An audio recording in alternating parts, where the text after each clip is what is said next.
Hey everyone, welcome back.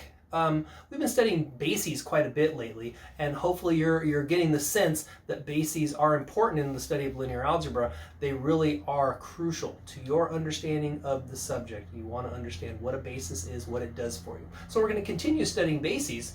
And so here's the setup. So suppose that we have a couple of bases for our vector space. So suppose B, that's going to consist of the vectors u1 up through u sub n. And I'm going to have another basis, I'm going to call it C.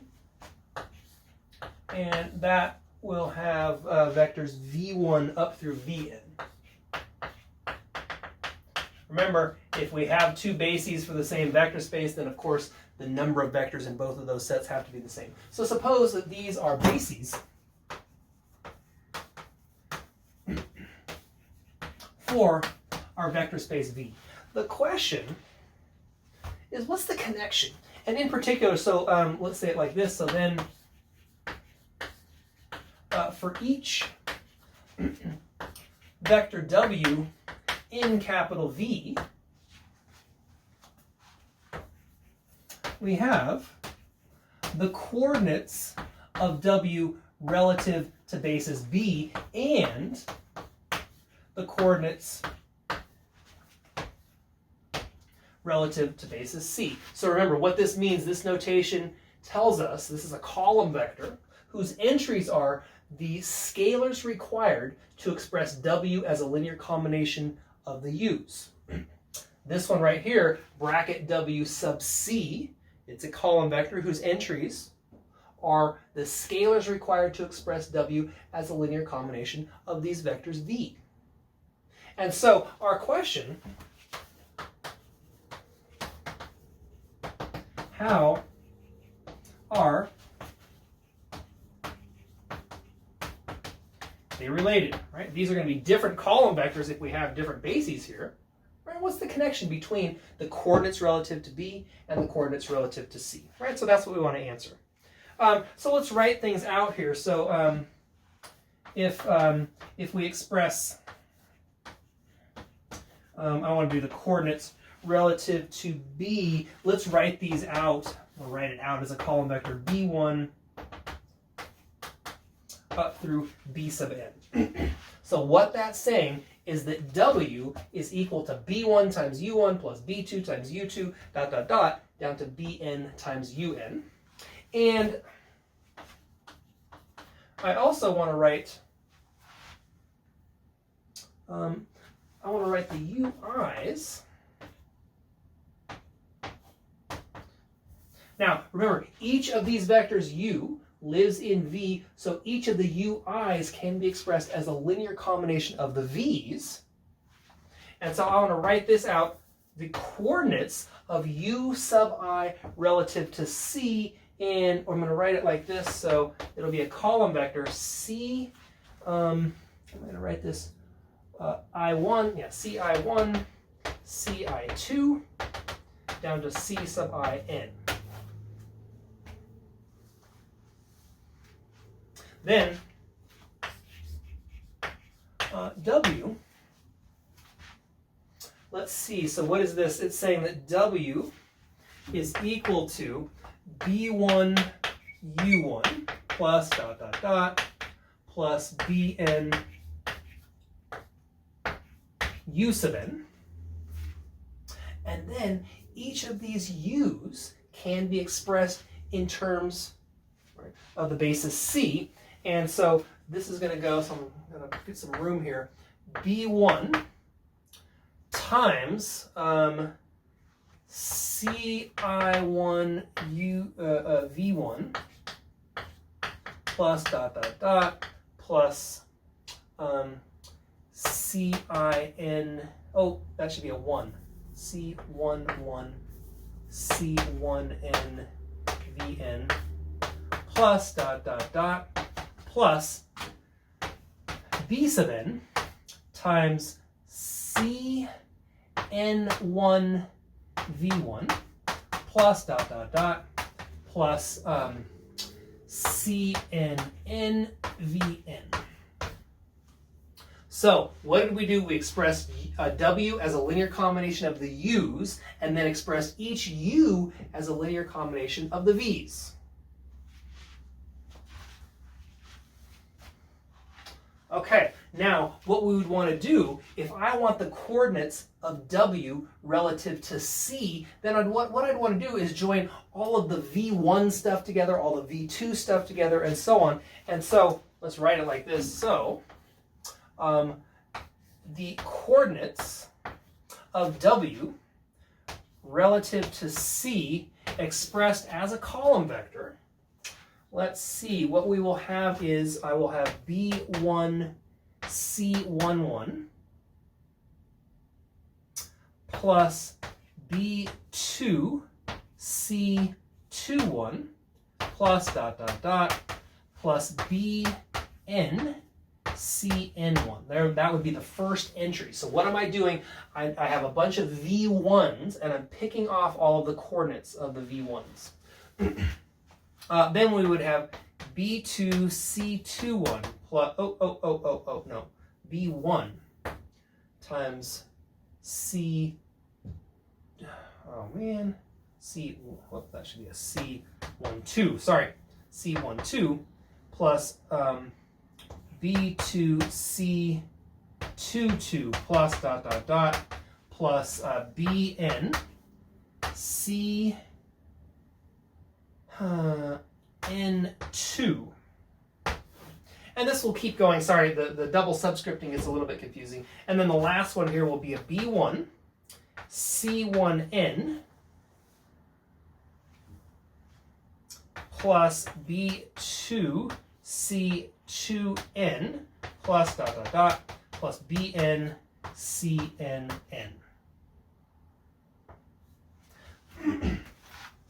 All right, so let me get out of the way for a second. What I did for that first entry, I said, okay, we're going to have a B1 times a C11 V1. The next expression would be a B2, just focusing on the coefficients corresponding to V1. We would have a B1 and, a B2 and a C21. I go all the way through, collect all the terms corresponding to V1 in this expression and write them out. Then move on to the V2s, V3s, and so on. Okay, so in the end, this is the column vector that we would have for W sub C, bracket W sub C.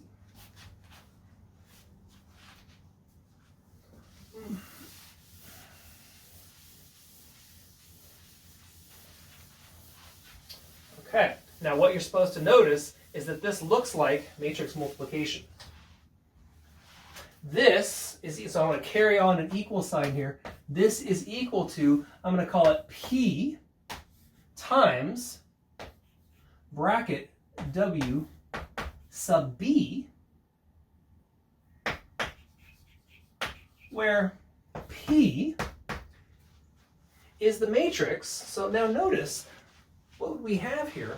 I mean, this you're supposed to recognize, this is matrix multiplication. And what we would have is P is the matrix whose columns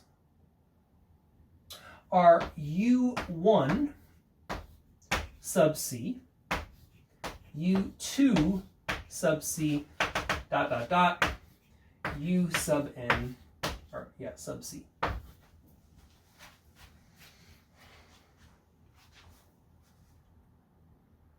So that's the important fact. Let me write this equation. What we did is we showed that the coordinates of C, the coordinates of W relative to C is equal to P times the coordinates of W relative to B.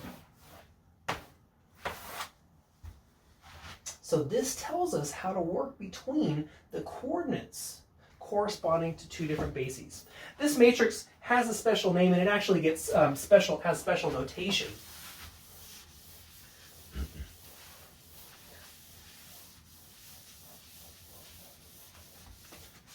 So the matrix P is the transition matrix from B to C, and it's denoted capital P, and then as a subscript, what we'll have is a B arrow C. So think of this, it's the matrix that converts us from B coordinates to C coordinates. In your book, they use a B, and there's a B and a B prime. I don't want to mess with primes in the lecture here, so I'm using a B and a C. Right. So maybe summarizing what I have in the box right here. So you would then write this out as the coordinates of W relative to C equals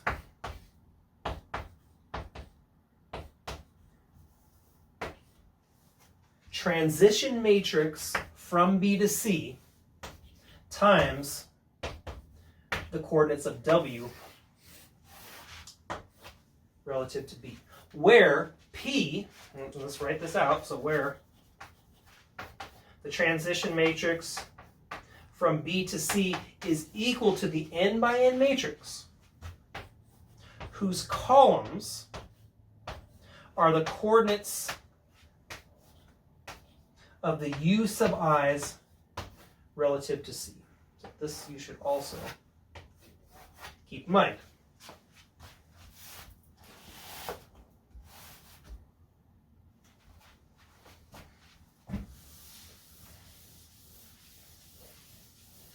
All right, so let's try some examples now.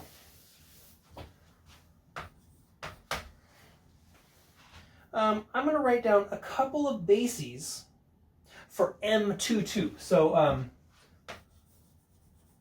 consider B is going to be the basis consisting of, so let's see, 1, 1, 0, 0, and then I'm going to have a 1, 0, 0, 0. A little more room here.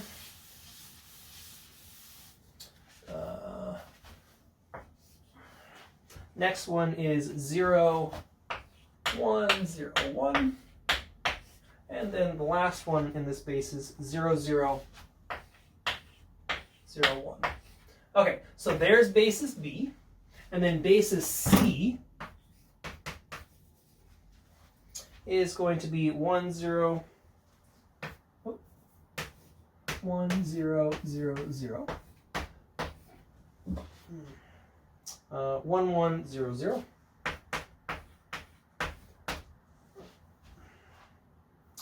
1, 1, 1, 0. And 1, 1, 1, 1.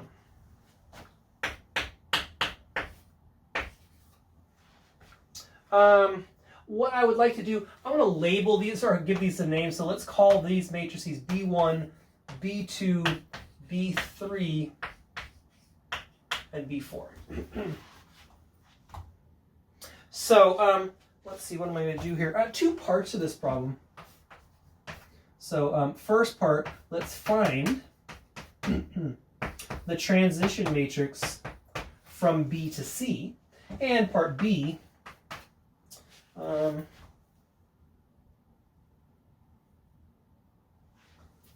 if A is the matrix 1, 0, 0, minus 1, find the coordinates of A relative to C.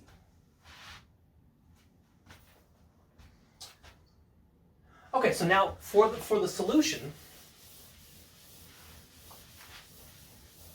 let's first look at part A. So what I need to do, so here's the solution for part A. I need to find the coordinates of each of the matrices in B relative to C. That is going to, those columns will determine, will be the matrix, or will be the columns of this matrix right here. So B1 sub C, and I actually wrote these up. I already computed it. So B1 sub C is the column 1, minus 1, 1, 0. So what is that saying? It's saying that to express this matrix as a linear combination of these four matrices right here, what we need to do is the first matrix minus the second matrix plus the third matrix. And I just want to check. So if I do this matrix plus this matrix, this matrix minus this matrix plus this matrix, and now I confuse myself. So that would be, let's just check here, 1, 0, 0, 0 minus 1, 1, 0, 0 plus 1, 1, 1, 1, 0. So what do we get? We get, in the first entry, I get a 1. In the second entry, I get a 0. In the third entry, I get a 1. Fourth entry, I get a 0. Right? So that's why we have a 1, minus 1, 1, and then 0 times the last one, right? To express B1 as a linear combination of the matrices from the C basis. And so I'm just going to write down the other ones, and you can go through and verify this. So coordinates of matrix B2 relative to C, those are going to be, it's going to go 1, 0, 0, 0.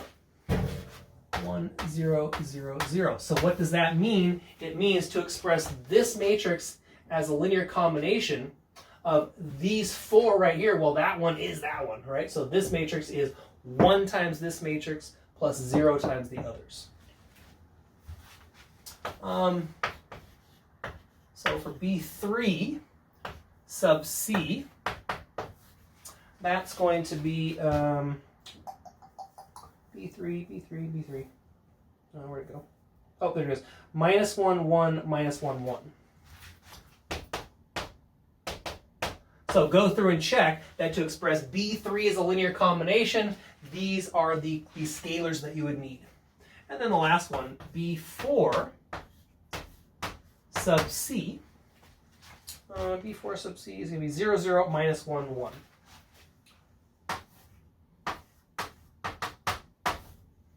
Okay, so that tells us then that the matrix P, the transition matrix from B to C, is the 4 by 4 matrix whose columns are in order these 4 vectors. So I'm going to write them column by column.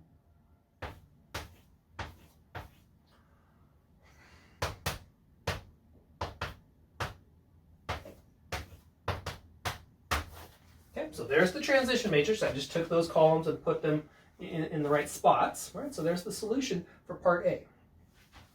For part B, so I guess let's do it here.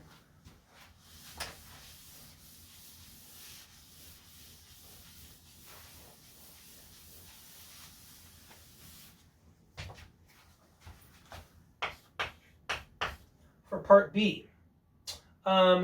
So here's what I want to do. I would like to first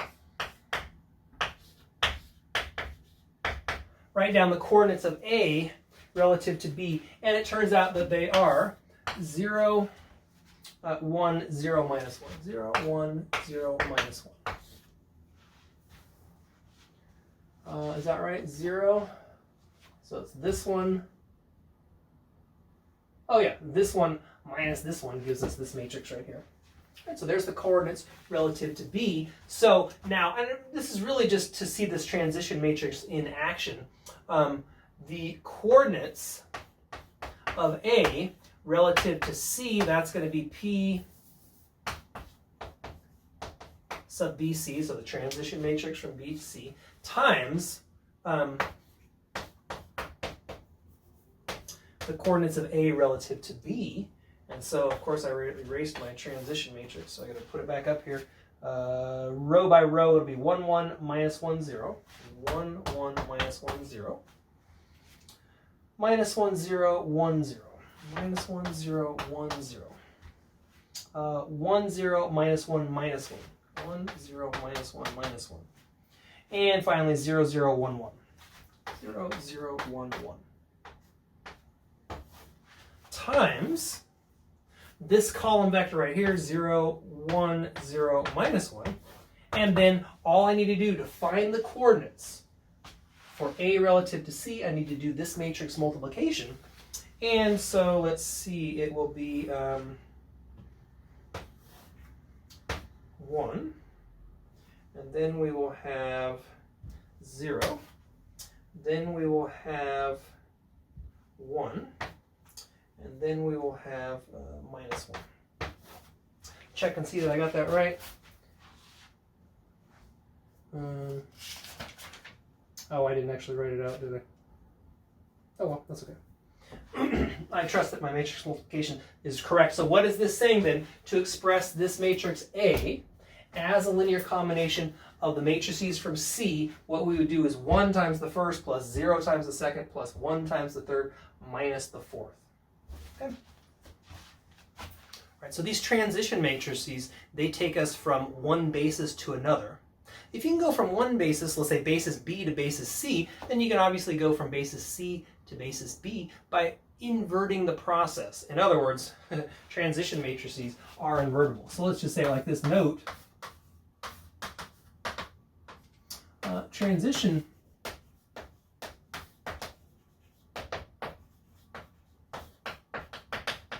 matrices are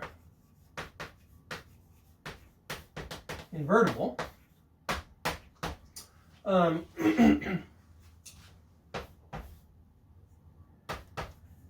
So P from C to B, the transition matrix from C to B, is equal to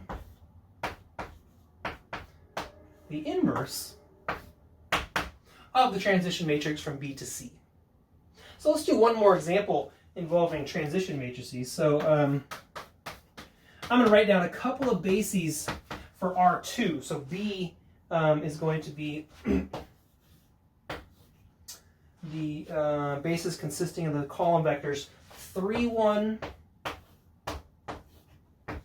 and 2, 1. So there's our basis B, and then basis C will consist of the column vectors 1, 1, and minus 1, 1.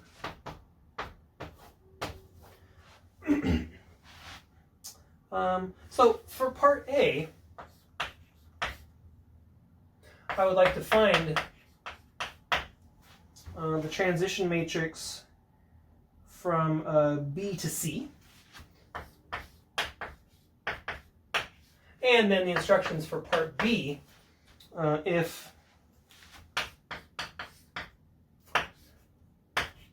the coordinates of V, the vector V relative to C, are 4, 6,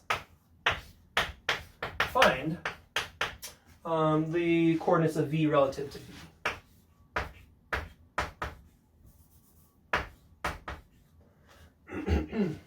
Okay, so now for our solution. For part A, I want to find the transition matrix from B to C. So what I need to do is express each of these, each of the B vectors, or B basis vectors, in terms of C. In your book, it actually goes through a little algorithm, or shows you how to work out an algorithm to sort of efficiently do this process to find the transition matrix. I'll let you read that if you want to. I'm going to actually write out how, what's going on here. So what we have is, I did the arithmetic here. So 3, 1 is equal to 2 times 1, 1 plus negative 1 times the other one, minus 1, 1, and 2, 1 is equal to 3 halves times 1, 1 plus negative 1 half times negative 1, 1. Okay, so we have shown how to express our first b vector as a linear combination of the c vectors. Same thing, our second b vector as a linear combination of the c vectors. And so that tells us exactly who the columns of the transition matrix are going to be. So P sub BC is equal to, okay, first column will be the coordinates of 3, 1 relative to C. So that's going to be a 2 minus 1. 2 minus 1. And then the next column will be a 3/2 and negative 1/2.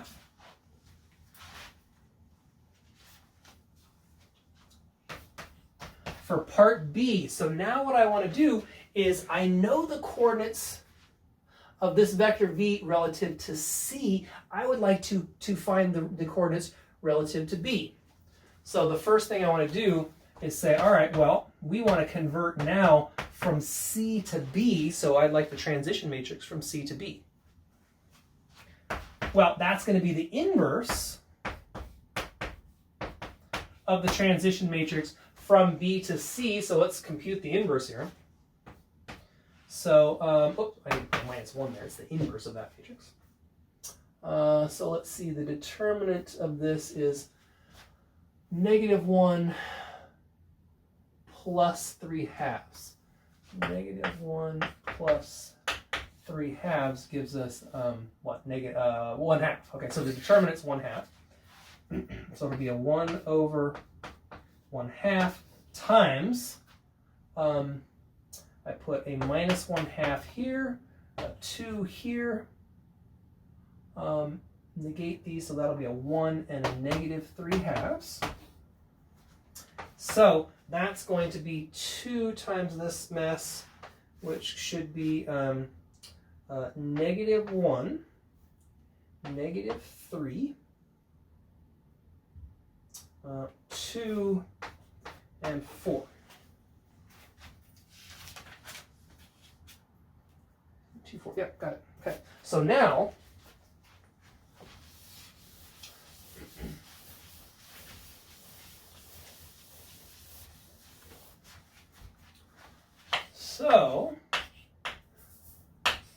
the coordinates of V relative to B, that's equal to the transition matrix from C to B times the coordinates of V relative to C.